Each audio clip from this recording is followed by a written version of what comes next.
The next stage after the KM project is, well, submitting requests for materials, that's clear. The next stage is the KMD stage project. KMD is already the assignment for production and design. Well, I don't know how it is for you, but I'll tell you how it works for me. He does, accordingly, the column and beam system of KMD manually. We used to do it using a program, but the workshop had a ton of questions and there were a lot of mistakes. And it's impossible there because the column and beam system can be, well, so non-standard. There are all sorts of angular structural connections, different gussets, some reinforced, some of this type, a bunch of different seals, some compensators. There's window integration, then we have sandwich panels, one type of glazing unit here, another type there. It's extremely difficult for the workshop to put all this together, and they spend a lot of time manufacturing these products. And a lot of mistakes happen. That's why we make all our decisions to minimize the number of screw-ups. So we made a decision, we pay the designer, and he develops the project at the KMD stage.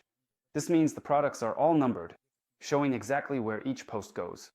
Then each post is drawn separately with its cross-section shown, indicating which bracket to attach where, at what distance from the edge of the post, which compensators to install, which gaskets to use, and so on.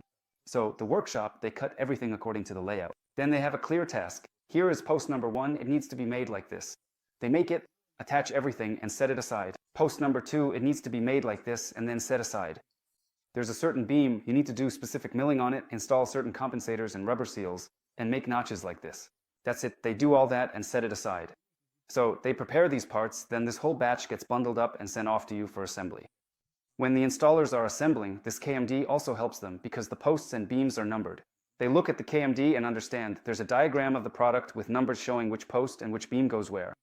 They see all of this, and just like that, they assemble everything according to the diagram, like in IKEA, So basically, it's an instruction manual for the installers.